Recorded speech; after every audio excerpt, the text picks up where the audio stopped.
Hello and welcome to this edition of the Alaska Weather Show. I'm meteorologist Carrie Hazley, Chief of the Emergency Services and Multimedia Branch for the National Weather Service in Anchorage. Today is Thursday, September 17th, 2020, and it is exactly 6 months since the last time I worked in the Weather Service office here in Anchorage. Now, rest assured that throughout these 6 months, we continue to have people who are working safely in our offices to produce the forecasts and the warnings that you all depend on, and the rest of us on the TV team, we continue to work from our homes.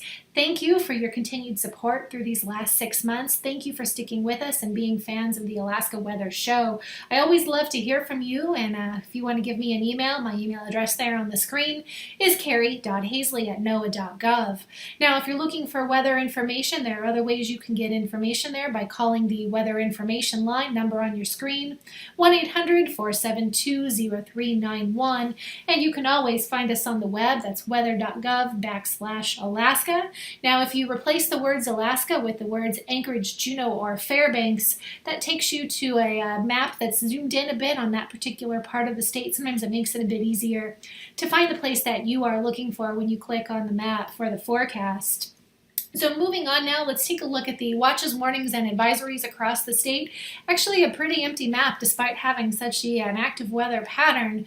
We do have a wind advisory out along the Alaska Range, mostly for gap winds through the terrain there, where we continue to see very gusty winds. Those are expected to linger through the overnight hours and start to taper off as we get into the morning hours.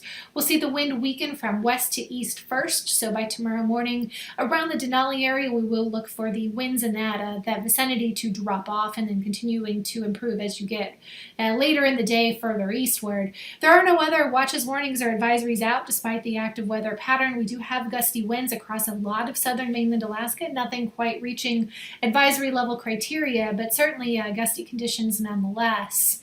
And speaking of those gusty conditions, let's take a look quickly at the winds as we've seen them and then taking a look at the wind forecast. So starting off on your screen, here is a look at winds from the 1 o'clock hour this morning, very early this morning, where we started to see some gusty winds in the 40 to kind of 60 knot range, depending on where you were, over the higher terrain around the Chugach, the Kenai Mountains, and then so starting to see some gustier winds pushing their way through the Alaska Range passes. And then I'm going to set this into motion here, and as we go through the day today, we continue to see wind pick up along a lot of the terrain, so gustier winds starting to work their way through turning an arm by the time we got into the Thursday morning time frame. More gusty winds picking up along the Chugach and then other places around the Prince William Sound area. And then you see those bright red colors for Thursday along the Alaska Range there. And I talked to our folks in the Fairbanks office today. They said that they noted a gust of 51 knots. In fact, what they saw was an increase from gusts to 7 knots to gusts to 51 knots in the Delta Junction time frame over the span of an hour. So quite a jump there in terms of the most gusty winds. Through the Anchorage area, we did see some gusty winds work their way into town, although the strongest winds were up on the hillside where we saw some winds gusts to about 75 miles an hour this morning. Those have dropped off, and we will look for the winds in the south central area to continue to drop off as we go through the day. So we'll take a look here at this loop one more time where we see the dark reds going through the day on Thursday, turning in arm winds picking up, gusty winds out along the Gulf Coast. And then as far as the forecast goes, as we go into the overnight hours, we'll see winds weaken behind that frontal boundary, staying their strongest through the overnight hours up along the Alaska Range and through those terrain gaps. And then by the time we get into the latter part of the day on Friday and into the day on Saturday, we really see the wind completely drop off. Now, what does that look like on satellite? This is a very strong system, and you see the beginning of the satellite loop here, the center of the low around Sand Point, and then it eventually pushes its way into the southwestern part of mainland Alaska. A lot of cloud cover associated with this system got pushed into mainland Alaska, and it's brought a good bit of rain with it when it did so. Gusty winds there as well, and then we see the cloud cover associated with this working its way towards the Panhandle. So the break that they've had down in the Panhandle with some sunny and really nice weather to be outside, that is coming to an end as the system will impact the Panhandle next. We saw some fog up along the Arctic coast, although they've been free of precipitation, although that will change as the system continues to lift its way to the north.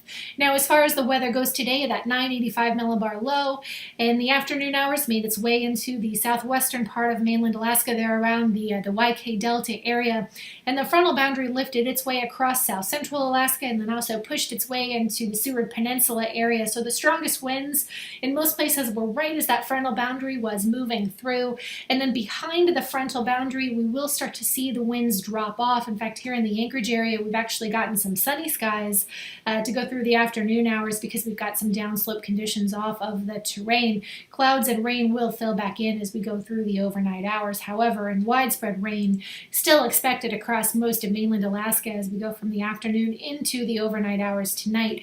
Now, that low isn't going to move a lot as we go from the afternoon hours into the overnight hours tonight. The frontal boundary, however, will continue to lift its way north over mainland and then push its way east towards the Panhandle, and with that, rain is going to be the story no matter where you are in mainland or southeast Alaska. Also, showers now out along the Aleutians. We also look for precipitation over the Brooks Range to really pick up as we go through the overnight hours. So some snow in the passes there and over the higher terrain is not unlikely, despite some of the freezing levels still being up around 4,000 feet. So are those mountains. So going through some of those passes, whether you're driving or flying, you could certainly see some wintry conditions if you go into the overnight hours tonight or into the day tomorrow. Now, the low pressure does weaken as we get into the day on Friday. It still stays over northern mainland, so precip is still going to be the story. We will look for some improvement over the higher terrain there along the Brooks Range, where it'll be more snow overnight and lower conditions.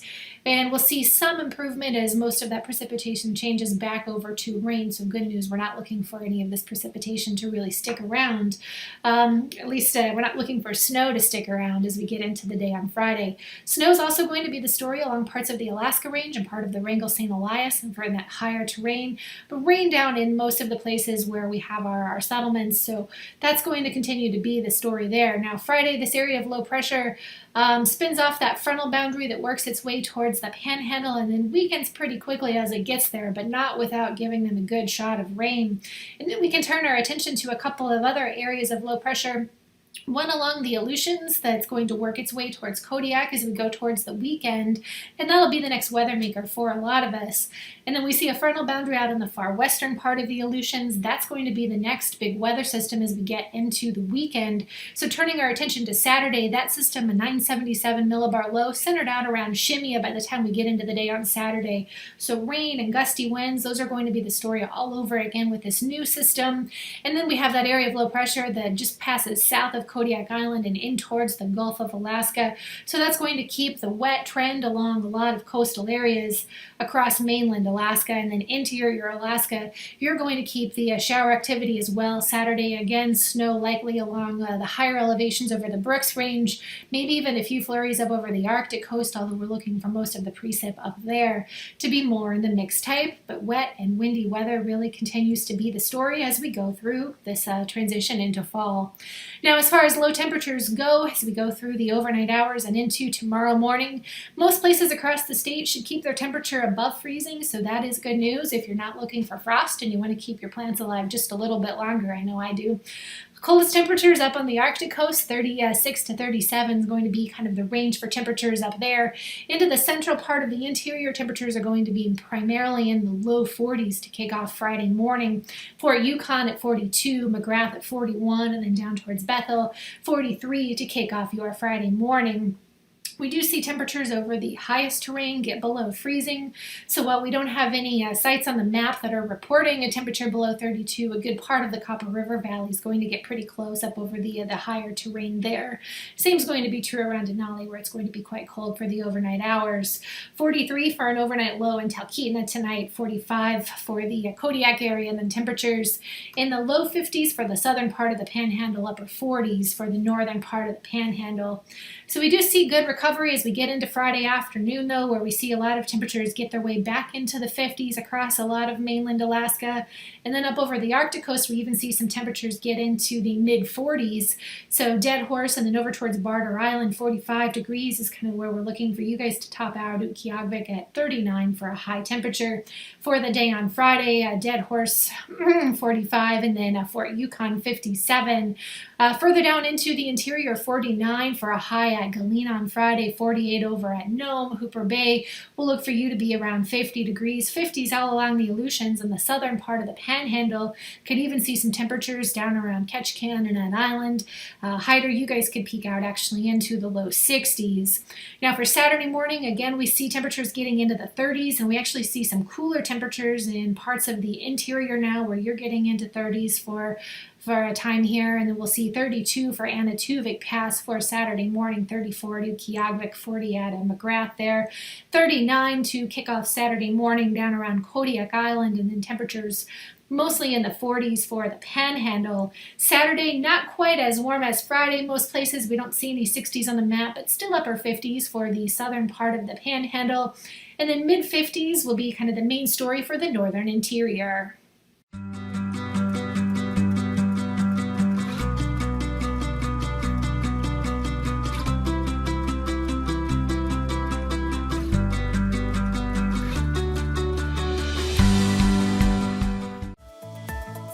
And now, aviation weather around Alaska.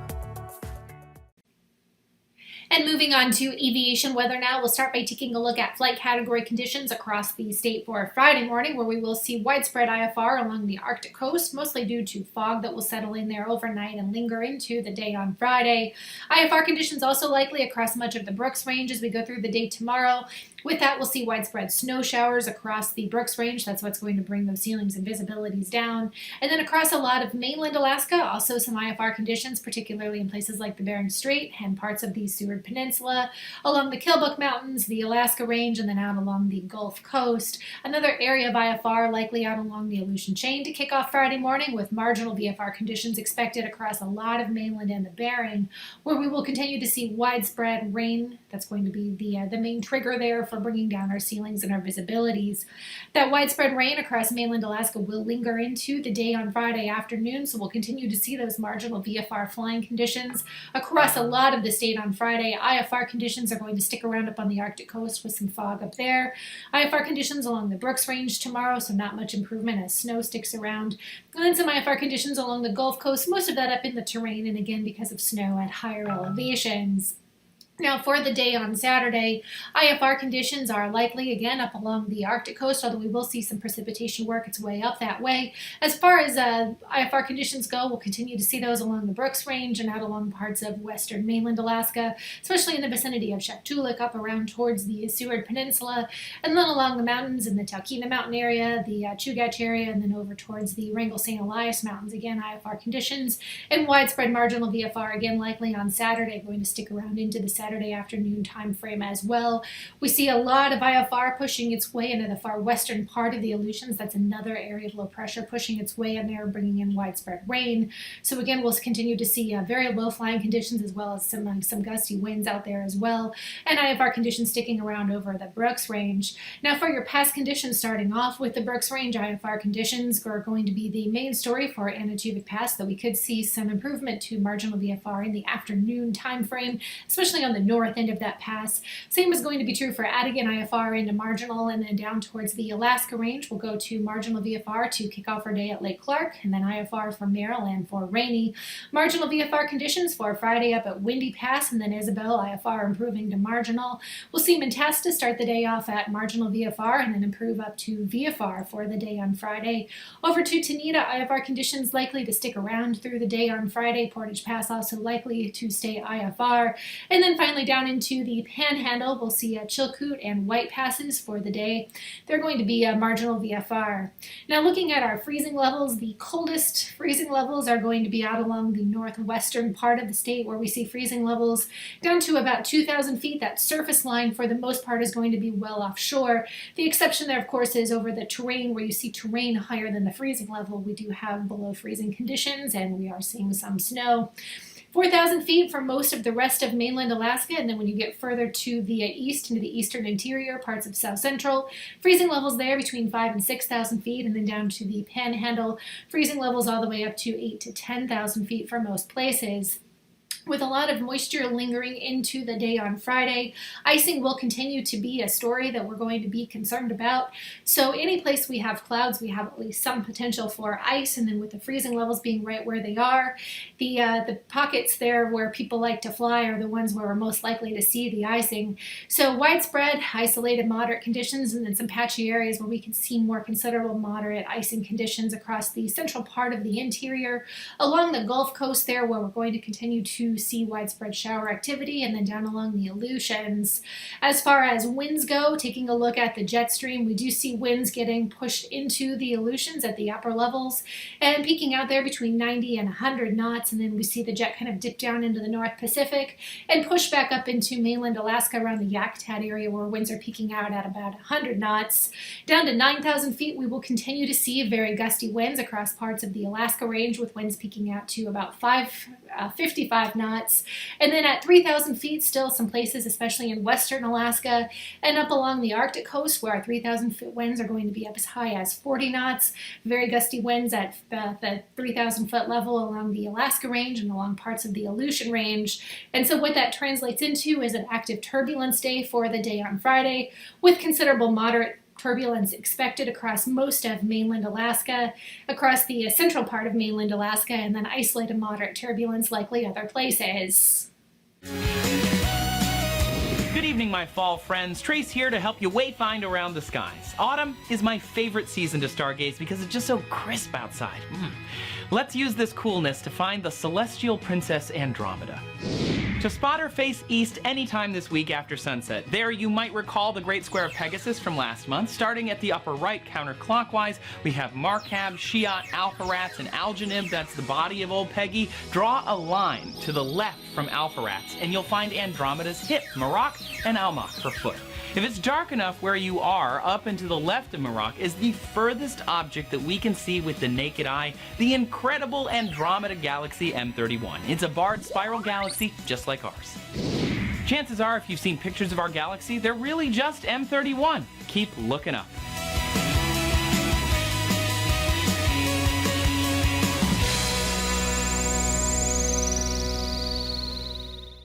If you've been watching this series, you know that NASA has scientists posted all over the world studying Earth's frozen regions. We've got people exploring ice sheets, glaciers, permafrost, sea ice, snow, and even ice on other planets. But even our top scientists need a little backup sometimes.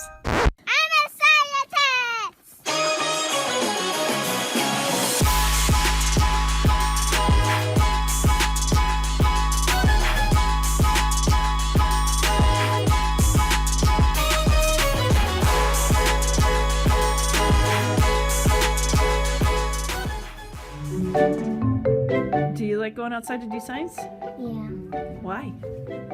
because it's fun. Yeah. What's your favorite part? Frost tube. Frost tube! Cool! In this bonus episode of Cryosphere, we're following the micro-explorers that are helping NASA collect data from their own backyard. Do you think it's going to be frozen? Yeah. Yes? Why? Because it's very frozen! Here's the idea. Students construct a frost tube that gets put into a hole in undisturbed and uncompacted soil. During the cold months, students will measure the depth at which water in the frost tube freezes, indicating that the surrounding soil has frozen. This is one of many citizen science projects facilitated by GLOBE, the Global Learning and Observations to Benefit the Environment program. What's going on? What did you find out? It's ice! How far down is the ice? It's a long way! So is there still liquid in there? It's a worldwide program that, so far, has collected over 130 million measurements from more than 10 million students in 113 countries. Are you scientists? Yeah. These measurements are added to a massive worldwide database that's free and open to the public. GLOBE connects my students with the rest of the world through science and looking at climate change and how it's affecting the future. Globe teachers like Terry are transforming the way kids see science and how they'll respond to changes in their future environment. Let me see your happy face. Ah! Actually, we were so impressed with the kids of John Fredson's school that we decided to show their work to the scientists in the original NASA Explorers Cryosphere series. And they had a couple things to say. Oh my god, that's awesome. Oh my god. Do you like going outside to do science? Why? How far down is the ice? That's awesome. Wow, this is really, really cool. Hey students from Miss Terry's class, I just got to see your video. I was so impressed that you guys were braving the conditions of the snow and all the crazy stuff to go and learn more about the permafrost and where the water layer is right outside your school. That looked incredible. It is so exciting to see you guys and girls doing such great work as we watch our planet change over time. Hey there, young scientists. Looks like you guys are doing some amazing things. Remember to keep warm and take notes, and also stay curious. Oh my god, this is awesome. I love seeing the enthusiasm of these kids. They're outside, it's obviously really cold, but everyone is so excited to be out there making measurements for NASA. That's wicked cool. Because you're so right, science is so fun, and I really hope that you'll continue believing in that. The best piece of advice I ever got was, whatever you do, do your best. And from all of us here at the Jet Propulsion Laboratory, remember, dare mighty things. So keep up the great work. Make sure that you're having fun no matter what. That's the key thing about pursuing a career in science. Make sure it's something that you love. And I'm really impressed. So hopefully we'll take the lessons you're learning and apply them when we explore our solar system.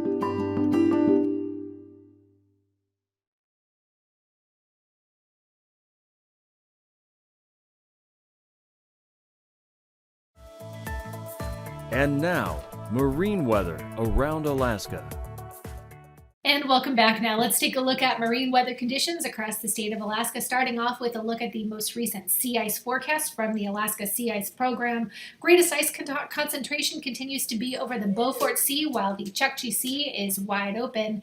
And we are seeing, at least in the overnight hours now, some ice growth along the leading edges of that piece of ice that we see lingering in the Beaufort Sea. We're seeing continued ice growth over the ice up over the Arctic, but during the day, at least south of the 78-degree north parallel, we're continuing to see just a little bit of melting during the day. So we are getting close to the date in the year where we meet our sea ice minimum for the year. That typically happens in the second to third week of September. So once we get past that, whenever that occurs here in the coming days, we'll see ice growth, at least for the pack at large, through most of the days. Now, as far as marine weather conditions go, starting off with a look at southeast Alaska for the conditions on Friday, where we will see an approaching frontal system start to bring up the winds and the waves across the area. So over the interior waters, seas ranging between 2 and 5 feet. The high seas and the strongest wind are going to be up over the northern part of the interior waters there. Out over the North Gulf of Alaska is where we're really going to see our stronger conditions there. Winds out of the southwest over the North Gulf up to about 20 knots and seas to about 10 feet. For the day on Saturday, we do see some improvement in the wave heights, although gusty winds do stay up, although some improvement across the Gulf as a frontal system starts to die out. Now for the day on Friday, across south central Alaska, we'll continue to see very gusty winds across the North Gulf, up to about 30 knots in some places, and seas to about 10 or 12 feet. Over the Cook Inlet area, we are looking for our Friday winds to be out of the southwest, up to about 30 knots, and seas between 5 and 8 feet, strongest there at the mouth of the inlet, with considerable improvement by the time we get into the day on Saturday, seas dropping down to about 3 feet for the entire Cook Inlet area, and then over a lot of the North Gulf, we should see improvement there too, seas down to about 7 or 8 feet. For Friday out along the Alaska Peninsula area, we are going to look for winds primarily to be out of the southwest up to about 20 knots, and then a bit stronger near Kodiak Island up to about 30 knots, with the strongest seas, our highest seas being out around the Kodiak Island area as well. And then improvement for the day on Saturday, winds are going to shift to have more of a northwesterly component as we get behind the active weather system that's been the big weather maker for the last couple of days. Now for the day on Friday, further out into the Aleutians, we look for winds to have a westerly component and for them to be up to about 20 knots on the Pacific side, a bit stronger up to about 30 knots. Now Saturday, we start to see change. We have an area of low pressure that's going to push its way into the far western part of the Aleutians. So we see our seas and our winds start to pick up, winds up to about 35 knots and seas exceeding 20 feet once you get out to the Attu and the Kiska area there. Up along the west coast for the day on Friday, winds primarily out of the west to about 20 knots and about 5 feet for the seas in most places, a bit higher for the seas down towards Bristol Bay. For the day on Saturday now, we continue to see winds with a mostly westerly component, except out in the central bearing there you have a bit of a variability in the direction, and then up to about 5 feet in most places, again for the wave height there.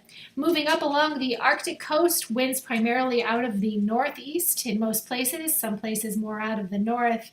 And then in the places where we have open water just south of that ice edge, we could see some fairly high seas up to about 7 feet and gusty winds to about 25 knots for the day on Friday. Weakening a bit as we get into the day on Saturday. Variable wind direction, so we aren't going to look for much movement in that ice pack, but we will see some of the seas drop off there in open water, 6 to 7 feet, and then out along the west coast there over northwestern Alaska, seas up to about 6 feet in most places with winds out of the north between 15 and 20 knots.